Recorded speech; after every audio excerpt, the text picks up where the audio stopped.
those of you who might be wanting a reviewing forecast, it's actually quite simple. 100% chance of pissed off.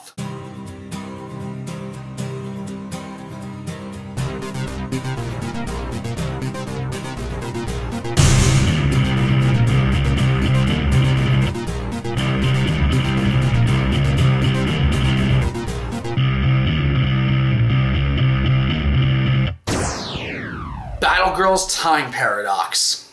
Now before I completely go ballistic, let me go ahead and explain what the plot concept is. The story follows a young girl named Hideyoshi who's in middle school, who's not exactly the best of grades. She's not interested in school. She's all into shopping, her friends, and hanging out at the mall and all that stuff. When one day, she gets advised by her teacher that she needs to crack down on her grades in order to get through school. Now she goes to a shrine and tries to end up giving a prayer. On the way there, she comes across what she thinks is her teacher in the middle of what looks like an occult ceremony. All of a sudden now, this one little crap incident happens at the shrine, she gets sucked into this vortex, and now she's in the middle of feudal Japan. This is, however, an alternate version of Japan in which every single entity, or I should say almost every single entity, in this universe is a woman, including all the famous warlords that everyone knows from history, such as Oda Nobunaga, Ieyasu Tokugawa, and so on.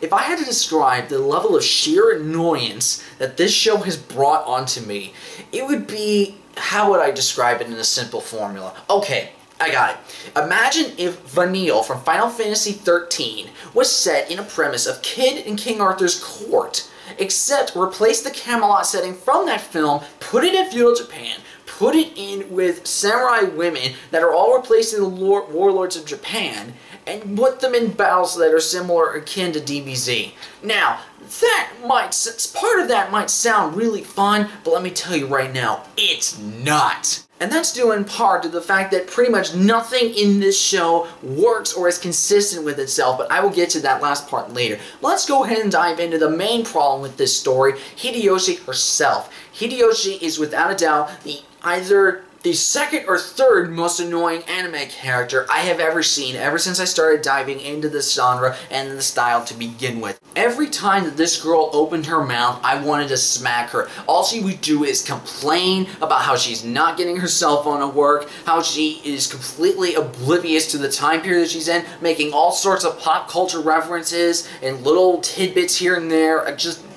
Everything this character did annoyed the crap out of me. And yes, she might have had a moment where she was okay, but overall, there is no development to this character whatsoever. She is the same annoying ditzy brat as she is at the beginning of the show as she is at the end of the show. However, Hideyoshi is only the tip of the iceberg when it comes to everything that's wrong with this show. There's two things I'm going to go ahead and get out of the way right now in terms of its presentation. The visuals and the score. The score is unbelievably forgettable. Not a single song in this is memorable. The ending theme is crap. The opening theme, I've heard this 13 times. Can't remember it to save my life. Could not remember it at all. It's not memorable, it's not good, it's not catchy at all. And that's kind of a big problem. And all the orchestral stuff that happens during the battles, which according to, it also is accompanied by the visuals, completely forgettable and generic. One of the things I need to mention in terms of the story is that when Hideyoshi actually gets to Japan, she has to serve in allegiance to Oda Nobunaga, who she actually kind of grows a little bit of a bond with. However, the main problem with Nobunaga is that she's going on a quest to conquer the land and gather what's known as the Crimson Armor. Do you actually give a crap about this quest? Nope. Let's be honest, you could predict the ending and the conclusion of this show a mile away. There is no tension, there is no drama, there is no character you give a crap about. You might find something interesting in terms of maybe some dynamic between Oda Nobunaga and Mitsurugi. Like, I think it's Mitsurugi, I can't remember right now. It's just, watching these two characters, it's so obvious they are into each other. It's just, so you know exactly where this is gonna go. And the villain, oh my lord, the villain is so forgettable. Okay, let me put it this way. If you were blindfolded and all you heard was the voices of these characters, which by the way is annoying as crap, if you listen to this show just by its own audio, you could tell from just the voice alone who's going to be the main bad guy. You could tell. It's so easy, and I'm not making this up. I literally blindfolded myself to test this theory to say, like, okay, I'm going to actually see if I can determine whose voice it is. And by the time it's like, okay, that's obviously the main villain, I took it off, and sure enough, that person was the villain of the show. It was that predictable. Now, one of the biggest problems in this show is its world. Now, I understand from the get-go that a female exclusive world of all the warlords of Japan is already a ridiculous concept. I get that. Well, the problem with this concept is that it is inconsistent with its own rules. Here's why. In the course of the show, there is a character that is a male dog. It talks like a male, acts like a male, treated like a male. It does everything that a male would normally do in an anime series, or at least what I have heard is a typical anime series. You might be wondering, how in the world do all these females come about? How do they reproduce? I'm going to actually tell you right now, cabbage. I am not making that up, people. They literally take a moment, practically a minute at most, I'd be surprised if it went any further, to say that these women are born from cabbage. Like, that's a dumber explanation than saying the stork brings you kids. That's stupid. Now, let me be clear. I'm okay with stupid concepts. But again, it's not consistent because that's, again, indicating that this is supposed to be an all-female world, and yet there is a male character in this world.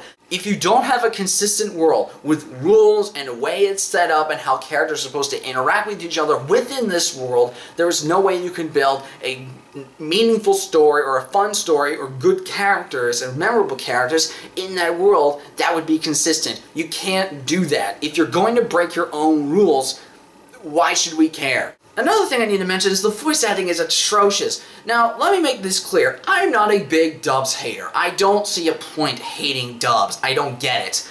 And I always hear these really, and I know this might not be the truth, but at least this is the way it comes across and the way I'm interpreting it, very snooty in a way. It's like, oh, well, dubs are always inferior. Subs are always the proper way to watch an anime. It's just not me. Okay, let me put this a little bit more visually. Here is the general opinion of where I see everyone when it comes to dubs over subs. This is most of my friends, and this is me. And where was the quality of this dub? Right to the floor. That's right, this was crap. And to some of you who might be wondering, well, why didn't I just watch this with subtitles? And the answer is, I would have watched that with subtitles. The problem is, the subs never showed up. And yes, I checked this twice. I ran through this entire show twice, just to make sure the subs were working.